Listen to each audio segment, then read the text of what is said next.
Hello நண்பர்களே, வணக்கம். நான் உங்கள் பிரியா. நம்ம இன்னைக்கு பார்க்க போகிற பதிவு என்ன அப்படின்னு பார்த்திங்கன்னா, முருகர் நம்மளோட கனவில் வந்தாலோ இல்லை முருகரோட வேல் நம்மளோட கனவில் வருது அப்படின்னா நம்மளுக்கு என்ன மாதிரியான பலன்கள்லாம் கிடைக்குங்கிறத பற்றி தான் நம்ம இந்த பதிவில் பார்க்கலான்னு இருக்கோம். நம்ம இதுக்கு முன்னாடி இந்த மாதிரி ஒரு பதிவு போட்டிருந்தோம். அதில் ஒரு சிஸ்டர் கேட்டிருந்தாங்க, வேல் வந்துச்சு அப்படின்னா என்ன பலன் அப்படின்னு சொல்லிட்டு கேட்டிருந்தாங்க. அவங்களுக்கான பதிவாக நான் இதை உங்களுக்கு போஸ்ட் பண்ணுறேன்.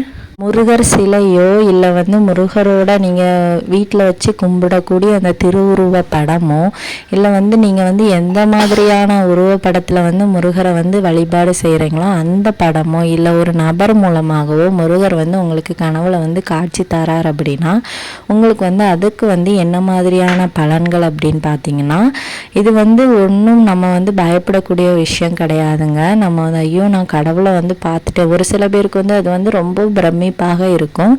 அதே அளவுக்கு உங்களோட சகல விதமான அந்த பாவங்களும் கர்மாக்களும் குறைவதை சொல்வது தான் இந்த முருகர் நம்மளோட கனவுல வர்றதுக்கான பலன்கள்.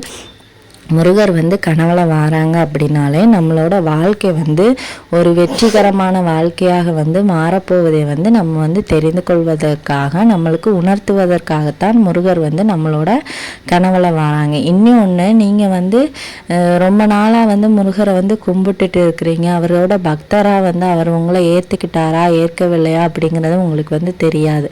அதே நம்மளுக்கு உணர்த்துவதற்காகவும் முருகர் நம்மளோட கனவுல காட்சி தருவார்.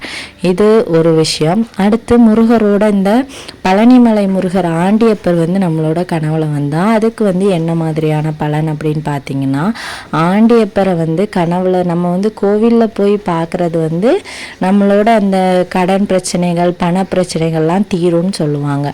ஆனால் நம்மளோட கனவுல நம்ம ஆண்டியப்பரை பார்த்தோம் அப்படின்னா நம்ம ஏதாவது தொழில் தொடங்கும் போதோ இல்லை ஏதாவது நல்ல விஷயங்கள் செய்யும் போதோ இந்த ஆண்டியப்பர் நம்மளோட கனவுல வந்தார் அப்படின்னா நம்மளுக்கு அவர் ஒரு எச்சரிக்கை தர விதமாக தான் வருவாராம். நம்மளுக்கு நடக்க போகிற விஷயங்களில் ஏதாவது தடை வரப்போகுது இல்லை நீங்கள் செய்கிற விஷயத்தில் கொஞ்சம் ஜாகிரதையாக இருங்கிறத உணர்த்துவதற்காகத்தான் இந்த ஆண்டியப்பர் நம்மளுக்கு காட்சி தருவாராம். இது நம்மளோட ஒரு பாதுகாப்பிற்காகத்தான் இந்த மாதிரி கனவுகளும் முருகப்பெருமான் தருவார் அப்படின்னு சொல்லப்படுது. அதே மாதிரி முருகரோட ராஜ அலங்கார அந்த உருவத்தை நீங்கள் பார்க்குறீங்க அப்படின்னா கட்டாயமாக அந்த ராஜ அலங்காரம் எவ்வளவு சிறப்போ அதே போல் உங்கள் வாழ்க்கையிலையும் நீங்கள் ஒரு உயர்ந்த இடத்திற்கு போக போகிறத உணர்த்துவதற்காகத்தான் இந்த ராஜ அலங்கார அந்த இது உங்களோட கனவுல காட்டுது அப்படின்னு சொல்லப்படுது.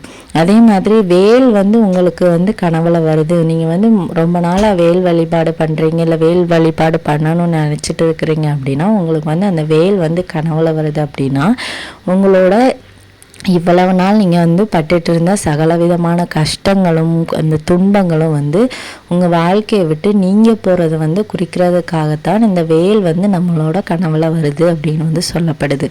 அந்த முருகரோட வேலுக்கு எவ்வளோ சக்தியோ அதே மாதிரி அந்த வேலை நம்ம கனவுல பார்த்தோம் அப்படின்னா நம்மளோட வாழ்க்கையும் ஒரு உச்சத்தை தொடப்போகிறது நம்ம புரிந்து கொள்ளலாம். நீங்கள் இப்போ படிக்கிற பிள்ளைங்களாக இருந்து உங்களுக்கு வேல் கனவுல வருது அப்படின்னா அந்த வேலோட கூர்மையான முனை மாதிரி உங்களோட படிப்புலையும் நீங்கள் மிக சிறப்பாக ஒரு மாணவராக விளங்க போகிறீங்க. உங்கள் படிப்பில் ஒரு நீங்கள் ஒரு நல்ல இடத்தை அடைய போகிறத அது குறிக்குது. மொத்தத்தில் உங்களோட கஷ்டமும் உங்களோட கர்ம வினைகளும் குறைய போகுது அப்படிங்கிறத உணர்த்துவதற்காகத்தான் இந்த வேல் உங்களுக்கு கனவுல வருது.